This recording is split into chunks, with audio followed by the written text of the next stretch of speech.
Eu tenho ministrado aqui na igreja, ministrei hoje de manhã, a gente teve a conferência sobre avivamento, e hoje de manhã falei um pouquinho sobre o clamor por avivamento, e hoje eu quero falar também, seguindo essa toada, para o seu coração não esfriar, para você ficar com a alma aquecida, espírito assim fervoroso, sabendo que Deus pode derramar mais, Isaías 64, versos de 1 a 6, diz assim: se fendessem os céus e descesses, se os montes tremessem na tua presença, como quando o fogo inflama os gravetos, como quando faz ferver as águas, para fazeres notório o teu nome aos teus adversários, de sorte que as nações tremessem da tua presença. Quando fizestes coisas terríveis, que nós não esperávamos, desceste, e os montes tremeram à tua presença. Porque desde a antiguidade não se ouviu, nem com os ouvidos se percebeu, nem com os olhos se viu Deus além de ti, que trabalha para aquele que nele espera. Sais ao encontro daquele que com alegria pratica justiça, daqueles que se lembram de ti nos teus caminhos. Eis que tiraste, porque pecamos, porque muito tempo temos pecado e havemos de ser salvos. Vamos juntos os 6. Mas todos nós somos como o imundo, e todas as nossas justiças como o trapo da imundícia. Todos nós murchamos como a folha, e as nossas iniquidades, como um vento, nos arrebatam. Até aqui. Nós vamos conversar um pouquinho, meus irmãos, sobre o tema entre o clamor e a resposta. O que acontece entre o ambiente onde o servo de Deus começa a clamar, até o momento onde Deus vem com graça e responde ao servo ou servos de Deus. Esta que você viu e leu comigo não é uma oração para qualquer pessoa fazer. Essa é uma verdade que tem que ser dita. É fato que todo crente ora, ou pelo menos deveria. Mas uma oração como essa não é para qualquer pessoa fazer, ou pelo menos não é qualquer pessoa que faz. Eu não sei se vocês já, à luz de uma lida única que nós fizemos, já puderam ter uma dimensão da profundidade do pedido de Isaías. É mais do que um pedir, é um clamar. É mais do que um falar, é um derramar a alma. E por que Isaías pede? Não é por coisas. Isaías não pede por um governo. Isaías não pede por um milagre físico, um milagre material, emocional. Não é por isso que ele pede. Ele pede por Deus. E a petição de Isaías é uma petição que somente homens e mulheres de Deus muito alinhados com a palavra têm coragem de fazer tal pedido. Por isso não é uma oração para qualquer um. E o que ele faz aqui? Ele faz uma oração pedindo a Deus para avivar, para fazer, para despertar. E quando a gente fala em avivamento, irmãos, tem muitas coisas que falam e cooperam contra o assunto avivamento. E a razão é clara. Toda vez que Deus levanta uma manifestação gloriosa, obviamente o diabo também vai se levantar para derrubar, difamar, desfazer essa manifestação gloriosa que Deus levantou. E por conta disso, na história você vê muitos relatos de avivamento falsos.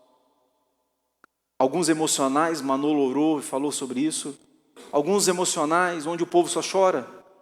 Outros, o povo só ri.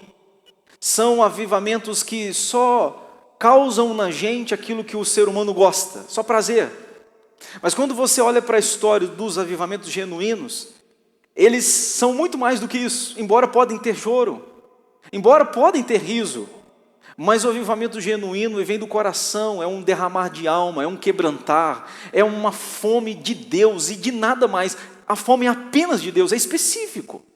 É o salmista que clama, é o profeta que clama, é o apóstolo que clama. E o porquê ele clama? Ele fala: Senhor, eu quero o Senhor, eu não quero mais nada. Me dá só o Senhor e tá bom.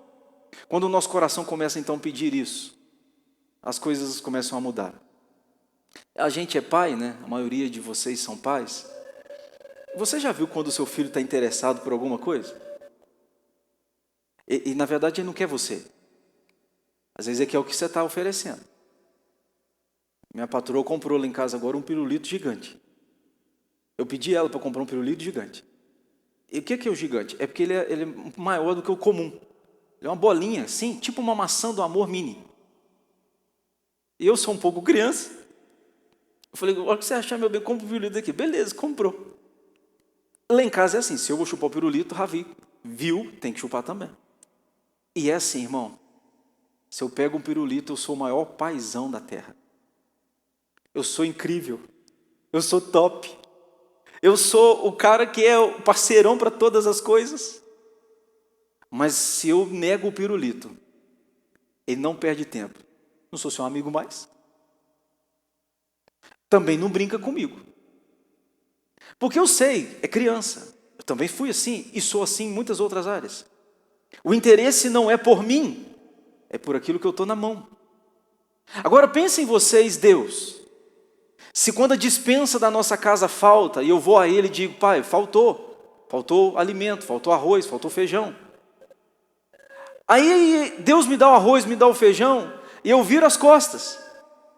Aí quando falta mais alguma coisa, o bolso está vazio, eu vou até Ele. Pai, o bolso está vazio, preciso de grana, o bolso está vazio. Aí o Pai me dá com graça.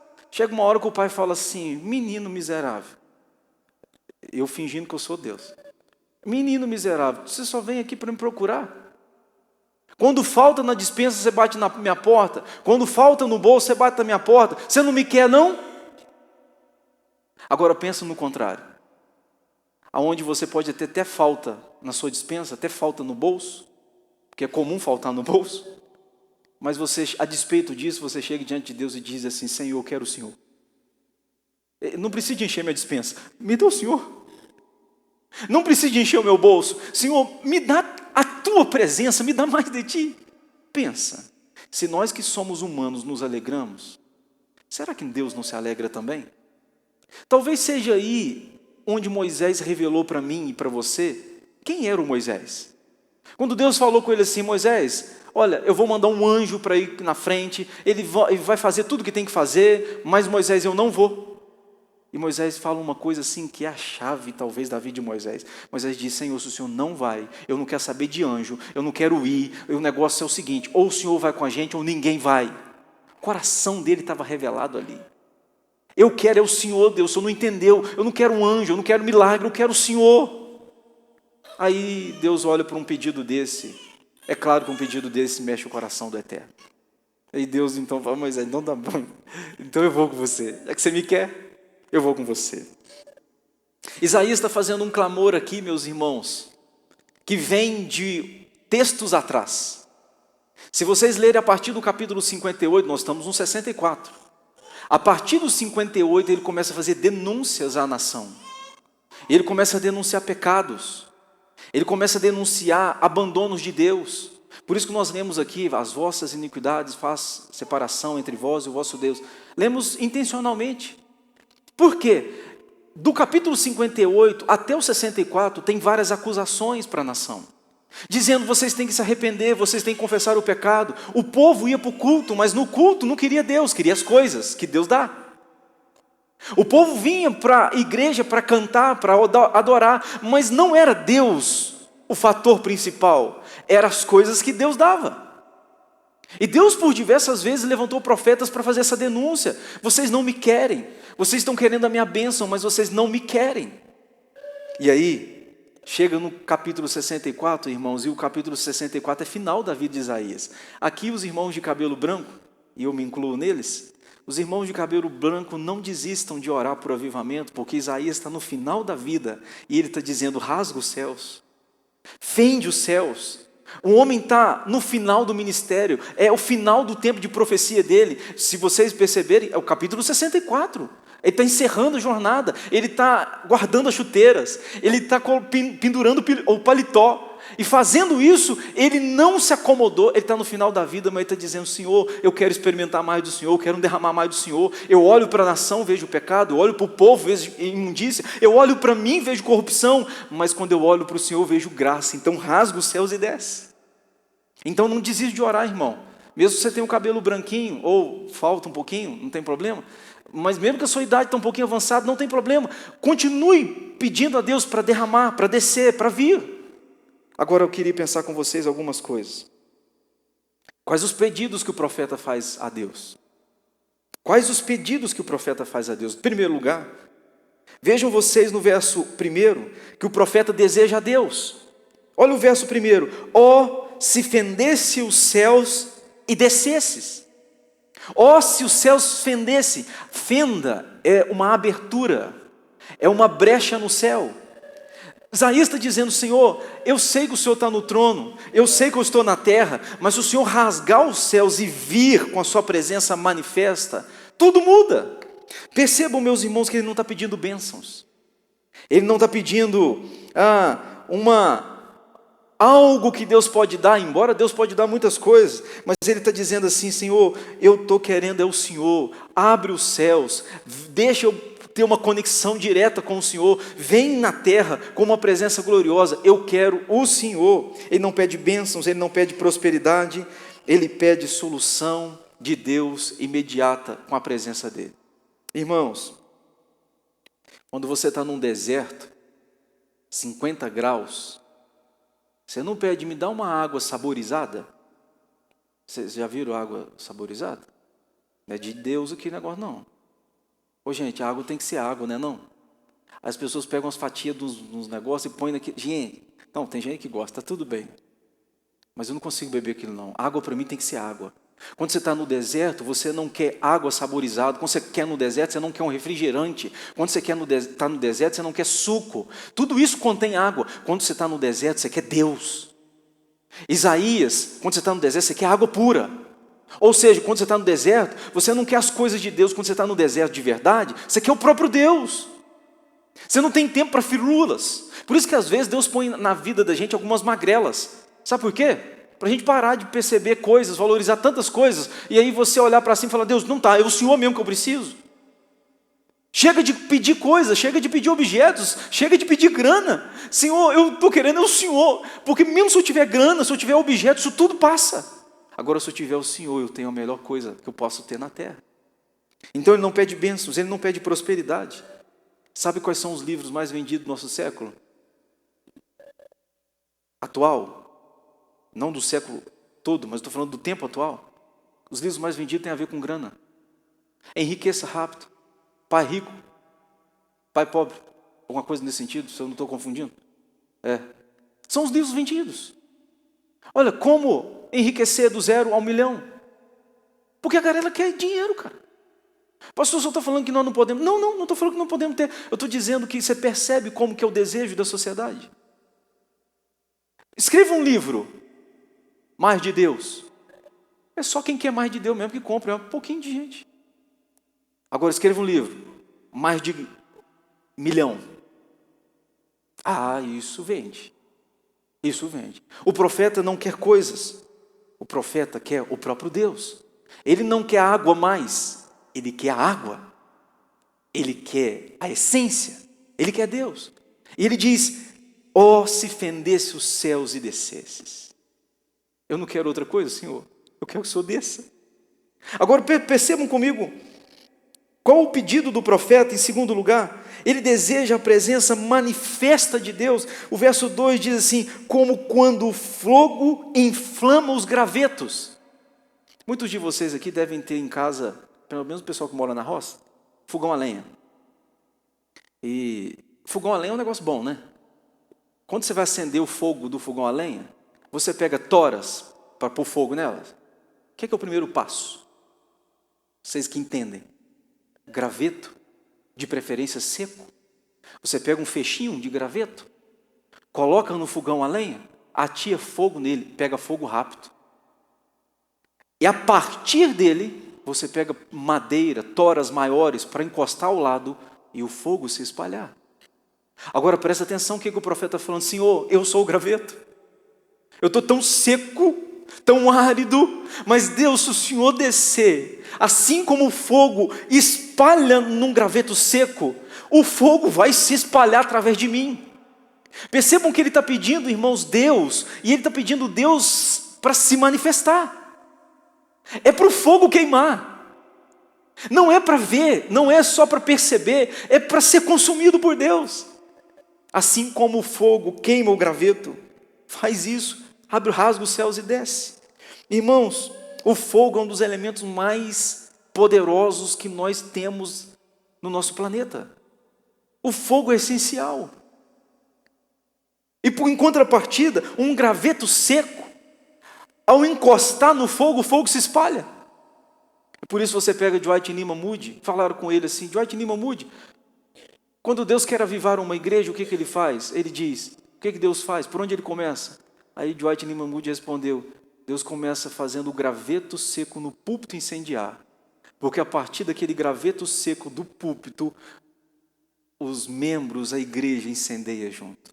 Ô Senhor, inflama esse graveto aqui, inflama esse graveto para que a IPSM seja inflamada, no nome de Jesus. Olha o pedido dele, eu quero a sua presença. A gente sabe que Deus está em todo lugar, ok? O atributo de Deus de onipresença significa que não há lugar que ele não esteja. Ele está numa caverna, ele está no topo de uma montanha, ele está no vale, ele está num bosque. Ele está aqui, ele está na sua casa agora. Não há lugar que Deus não esteja. Para onde me ausentarei do teu espírito? Diz o salmista. Se subo ao céu, o Senhor está lá. Se eu faço a minha morada no mais profundo abismo, o Senhor está lá também. Bom, então não tem como fugir de Deus, ele está em todo lugar. Tá? É essa presença que o Isaías está pedindo? Não é. Ele não está pedindo a presença da onipresença. Ele está pedindo a presença manifesta de Deus. É rasga os céus e desce, que até os montes vão tremer. O abalo é cósmico, o abalo é universal, o abalo é notório, não é um sentimento só pessoal. Ele está dizendo, Senhor, se o Senhor descer, ninguém vai passar despercebido, porque até os montes vão tremer. Você já imaginou um cenário desse? É o pedido que Isaías está fazendo. Agora nota em terceiro lugar, ele deseja um renovo dos atos passados. O verso 3 diz assim, quando fizestes coisas terríveis que nós não esperávamos, desceste. Ele não está pedindo algo novo, ele está falando, Senhor, eu estou querendo um replay. Faz de novo. A gente não sabe o que Isaías tinha na mente. A gente tenta imaginar. Talvez ele tinha na mente tempo de Israel, quando o maná caiu do céu. Talvez. Poderia ser? Poderia. Talvez ele tenha na mente quando Moisés sobe no monte, o seu rosto brilhava. Talvez ele tenha isso na mente. Mas ele está dizendo, já houve tempo que o Senhor rasgou o céu e desceu, então eu estou pedindo ao Senhor, faz de novo. Gente, é um homem velho pedindo isso. Não um recém-convertido, é um homem que já tem uma jornada no Evangelho, mas que não se acostumou com o Evangelho. Agora notem vocês uma coisa. Eu não sei se vocês sabem, mas Deus já fez várias vezes na Bíblia Sagrada e pós-bíblica avivamentos que aconteceram. Citei alguns hoje para vocês pela manhã. Em Pentecostes, 120 discípulos, o Espírito de Deus desceu e impactaram o mundo. A igreja do século XVI, João Calvino, John Knox, Martinho Lutero, tantos outros. Essa igreja floresceu, e você sabe por que floresceu? Por causa do poder do Espírito Santo de Deus. Deus resolveu mudar tudo. E mudou, até hoje nós colhemos fruto do século XVI. Século XVIII, na Inglaterra, um pequeno grupo de estudantes começou a louvar, a adorar, e de repente Deus desceu e sacudiu a Inglaterra. Eu não sei se você sabe, no século XIX, nos Estados Unidos, Archibald Greensimes, que é o pioneiro do presbiterianismo no Brasil, veio dos Estados Unidos para cá, fruto de um avivamento. E vou dizer a vocês, se conhecerem a raiz da igreja presbiteriana no Brasil, a nossa raiz é de um povo que clama por avivamento. Então, de alguma maneira, de algum modo, nós nos perdemos na caminhada. Mas a nossa raiz é isso. Leiam o Diário de Simonton. O Diário de Simonton, o tempo inteiro ele está orando, Deus derrama mais, Deus faz de novo, Deus move o meu coração, Deus inunda a minha alma. A raiz do presbiterianismo está aí, irmão. Leia o Diário de Simonton. Nós não podemos negar a nossa história, irmão. Nós não podemos negar. Então, quando uma igreja presbiteriana clama a Deus por avivamento, nós só estamos sendo aquilo que deveríamos ter sempre sido e nunca abandonado. Infelizmente, nós temos muita gente que diz que os presbiterianos são frios. Não são frios. Tem gente fria na IPB, como tem gente fria na Batista, como tem gente fria na Assembleia. Agora, e você, é frio? O que é frio? É porque a gente não grita? O que é frio? Porque a gente não pula? Então isso é sinônimo de fervor espiritual? Não é. Então tem muito crente que pode estar assim, ó, murchinho, fisicamente, mas o coração dele está fervoroso. Eu vejo Isaías aqui, um senhor, você vê esse senhor pulando? Rodopiando na frente do altar? Quando eu olho para esse homem, esse senhor, eu vejo ele de joelho, falando, Senhor, rasga os céus e desce. Rasga os céus e desce. Talvez os seus lábios só balbuciavam, mas o seu peito havia um clamor, um desejo sincero, algo genuíno, autêntico. Ele põe isso na eterna palavra. Pois é. Ele diz, eu sei que o Senhor já fez, faz de novo. Agora notem vocês, como é que é esse pedido? Como ele faz esses pedidos? Primeiro, ele faz esses pedidos sabendo quem Deus é. Olha o verso 4. Nunca se ouviu falar de um Deus como tu. Isaías está dizendo, o Senhor é diferente. No tempo de Isaías tinha vários altares. Baal, Azerá, tantos outros nós poderíamos citar aqui. Aliás, tinha altar para tudo. Os homens sempre foram bons por fazerem ídolos, né? De tanta idolatria, ele está dizendo, nunca ouvimos falar de um Deus como o Senhor. O Senhor é incomparável. Tem uma canção que a gente canta, né? Incomparável, Senhor, Tu és. Não é assim que canta, é muito melhor. Mas é mais ou menos nessa linha. O que eu quero dizer para você? O seu Deus é incomparável, irmão.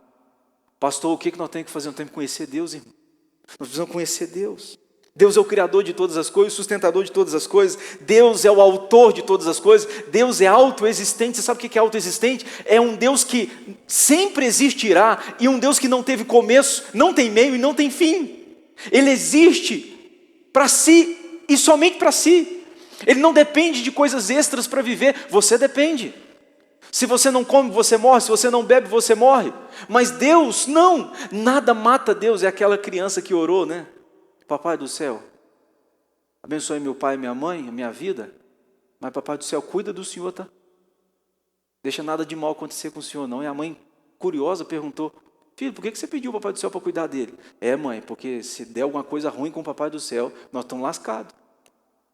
Se der alguma coisa ruim com ele, nós estamos perdidos. Que oração sincera, fala sério. Irmão, louvado seja Deus, nunca vai dar ruim para Deus. Ele é eterno, Ele é imutável. Pois é. Agora presta atenção. Se Deus na minha cabeça é um grande psicólogo, as minhas orações serão, Deus, ajuda minhas emoções. Estou tão triste. Dê alegria. Senhor, estou feridinho assim, está dodói. Já que o Senhor é um grande psicólogo, me cura. Se o seu Deus é um grande médico, Deus, eu estou com o dedo inflamado, eu estou com a canela machucada, eu estou com o joelho inchado, eu estou com um peito doendo. Senhor, já que o Senhor é um grande médico, o Senhor me cura? Se Deus para você é um grande advogado, você vai apenas a Ele quando você tiver grandes causas. Ô Senhor, é injusto. Olha o que estão fazendo. O Senhor vem com justiça? Mas Deus não é um grande médico, apenas. Deus não é um grande psicólogo. Deus não é um grande advogado. Quem Deus é? Deus é Deus. Absoluto, eterno, imutável. Bom, se Deus então é o Deus da Bíblia, o onipotente, Ele tem todo o poder, eu não vou me desesperar. E as minhas orações a esse Deus, elas têm o teor da onipotência. Eu oro por alguém que está ao meu lado, e eu oro por alguém que está do outro lado do mundo, porque Ele tem todo o poder, e Ele move aqui e move lá. Se o meu Deus é onipresente, está em todo lugar, não importa se eu estou numa cama de hospital, se eu estou num palácio, eu posso falar com esse Deus, que Ele me ouve, Ele está comigo, independente do lugar que eu esteja. Se o meu Deus é um onisciente, Ele conhece tudo, eu posso orar só em pensamento. Eu falo com Ele pensando, porque Ele lê a minha mente. O diabo não lê, embora o diabo pode deduzir algumas coisas da gente, que o bichinho é espertinho. Mas Ele não lê o nosso pensamento. Se o meu Deus é eterno, então eu não entro em desespero, porque Ele sempre será Deus. Se o meu Deus é santo, meu Deus não tem culpa, meu Deus não tem erro, meu Deus é perfeito. Você percebe o que Isaías está falando? Eu sei quem o Senhor é. Quando eu estou pedindo o Senhor para fender os céus, para rasgar os céus, eu sei quem o Senhor é. Eu não estou pedindo Baal para descer. Eu não estou pedindo a Zerá para fazer qualquer coisa. Eu estou pedindo o Senhor porque eu sei quem o Senhor é. Irmãos, nós precisamos crescer no conhecimento de Deus, saber quem Deus é. Muitos dos nossos desesperos é fruto de falta de conhecimento sobre quem Deus é. Porque quanto mais de Deus conheço, mais confiança e paz tenho. Porque eu sei que nada de mal vai acontecer com Ele. Vocês entendem? Tanto é que se você for para um seminário presbiteriano, você vai estudar teontologia logo no 2º ano de seminário. O que é teontologia? Quem Deus é. Porque a partir de Deus, nós vamos ter o conhecimento de todas as coisas. Nós temos que conhecer. Pois é. Orações poderosas não começam com necessidades. Orações poderosas começam com boa teologia. Com bom entendimento de quem Deus é. Nós precisamos conhecer Deus. Eu lembro de a mulher samaritana, você lembra? João 4. Essa mulher tinha algumas crises. Primeiro, ela tinha crise social. Ela vai buscar água no poço meio-dia. Sabe por que ela vai meio-dia? Porque meio-dia ninguém vai. Ela não quer contato com ninguém. Ela quer solidão. Ela vai buscar água meio-dia. Ela tem crise social. Segundo, ela tem crise conjugal. Porque Jesus falou com ela, filha, você já teve 5 maridos e está no 6º marido. Uma mulher que já tem 5 relacionamentos está no 6º.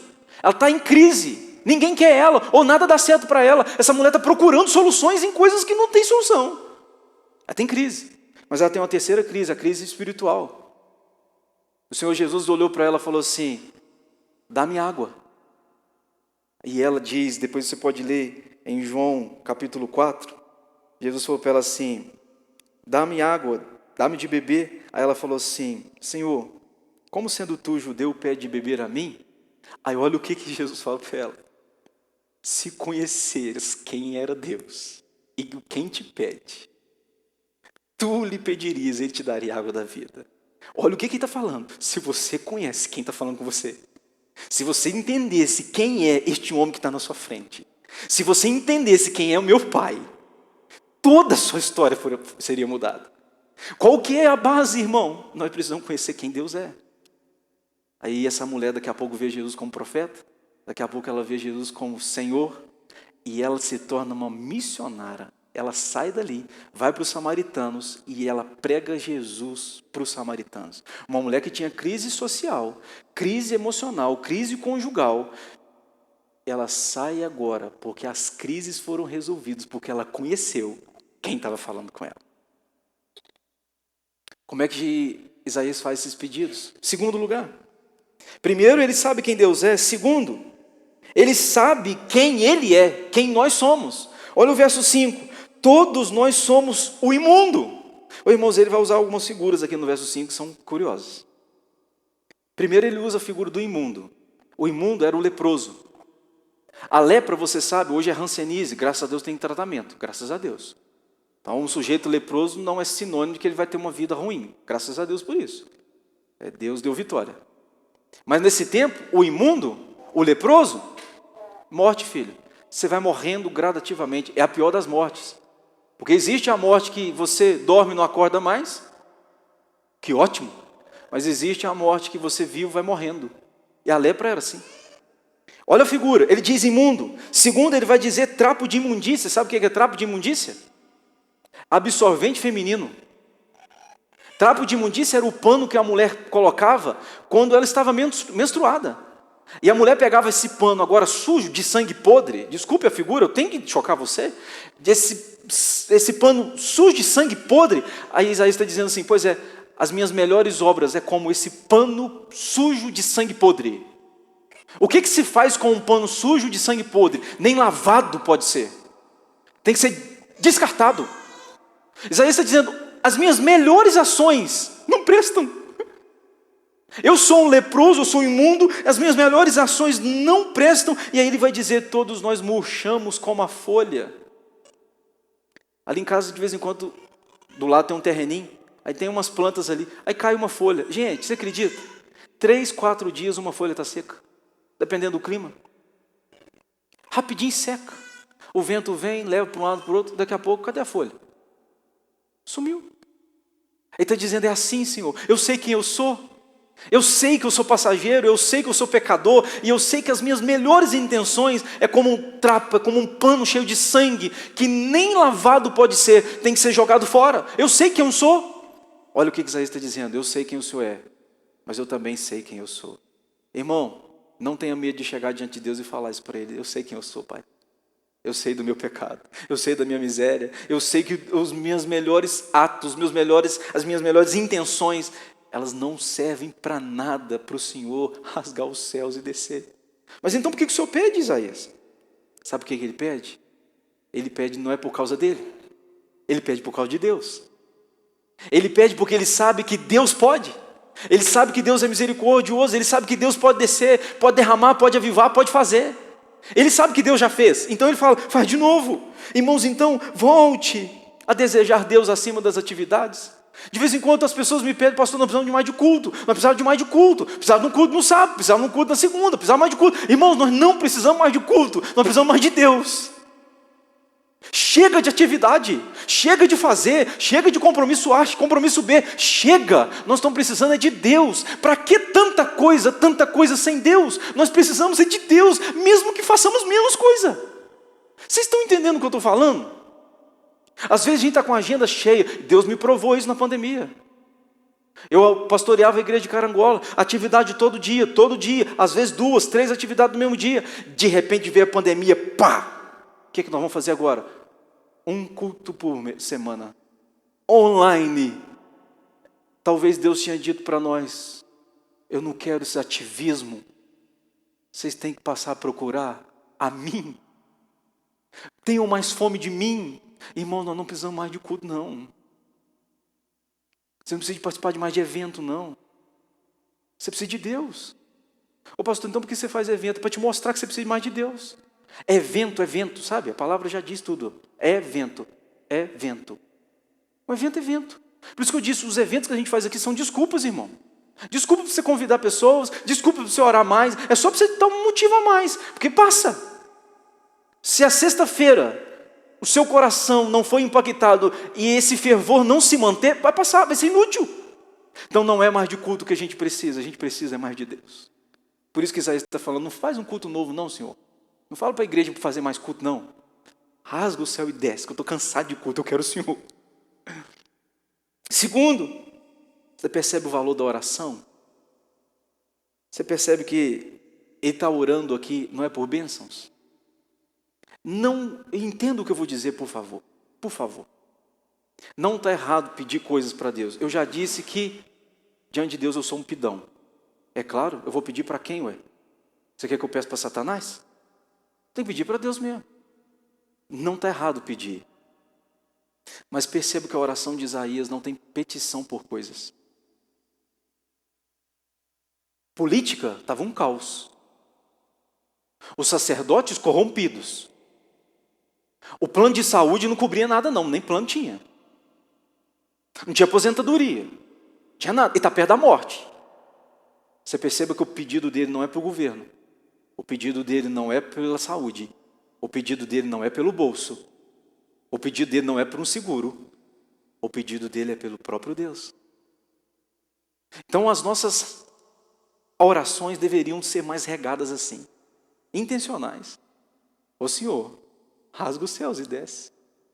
Mas olha, em último lugar, irmão, você percebe qual a necessidade da gente conhecer Deus? Por que Isaías está fazendo esse pedido? Sabe por quê? Ele está falando, Senhor, nunca se ouviu, nunca se viu um Deus além de ti. Eu sei quem é o Senhor. Por que você acha que Abraão saiu da terra dele? Gênesis 12. Abraão sai da tua terra, da tua parentela, e vai para uma terra que eu te mostrarei. Por que ele vai? Sabia quem é Deus. Sabia quem é Deus. Por que Jonas nega? Jonas vai para Nínive e prega contra ela. Por que inicialmente ele não vai? Sabe por quê? O problema de Jonas era teológico. Na cabeça de Jonas, dá para fugir. Na cabeça de Jonas dá para esconder. Até que ele percebe que Deus estava num barco, ou navio. Até que ele percebe que Deus está no ventre de um peixe. Até que ele percebe que não tem como fugir de Deus. Ele diz, tá bom, agora eu vou então. Perceba que o problema era teológico. As desobediências nossas muitas vezes é teológica. Se a gente entender quem Deus é, não tem como dizer não para Deus. Senhor, eu sei quem é o Senhor. Por isso que Abraão fala, eu conheço o Senhor. Então eu deixo a terra dos caldeus. Eu deixo a minha parentela. Eu sei quem é o Senhor. Talvez a mulher pergunte, Abraão, nós estamos indo para onde? Que a mulher faz umas perguntas difíceis para nós. Você está abandonando a nossa terra, a nossa família? Amor, nós vamos para onde? O Abraão diria, eu não sei, mas eu sei quem Deus é. Eu sei que Deus está no caminho e Deus está na chegada. Eu sei quem Deus é. Sabe por que as pessoas dizem tantos nãos para Deus? Elas não conhecem Deus. Se elas conhecessem Deus, elas não teriam competência, coragem de dizer tantos nãos para Deus. Mas louvado seja Deus.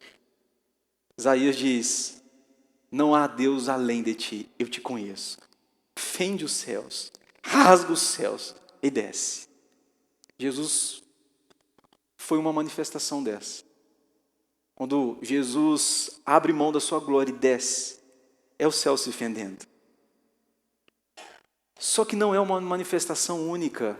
A de Jesus é, dele vir. Mas o derramar do Espírito sempre aconteceu e se repetiu. Então quando eu peço Deus rasga os céus e desce, eu não estou pedindo para Jesus vir de novo. Eu estou pedindo para o Espírito ser derramado de novo. E todos nós temos o Espírito, que somos convertidos. Mas ser derramado é ter mais, é ser cheio do Espírito Santo. Igreja e PSM, vamos fazer esses pedidos. Eu sei quem o Senhor é, mas eu também sei que eu sou.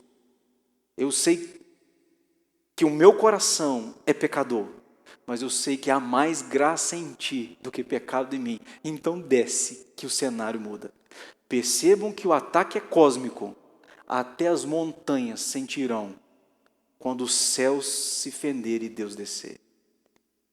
Consegue pedir isso ao Senhor? Ponha isso nas suas orações, irmão. Oremos como Isaías. Rasga os céus e desce. Sobre a minha família, sobre a minha casa, sobre os meus filhos, sobre os meus netos, sobre os perdidos, sobre a igreja, sobre o pastor. Rasga os céus e desce sobre a liderança, sobre o conselho, sobre os presbíteros, os diáconos. Rasga a liderança e desce sobre as crianças. Não deixa nenhuma delas isenta. Rasga os céus e desce, que até os montes vão tremer e a cidade será abalada. Vamos cantar?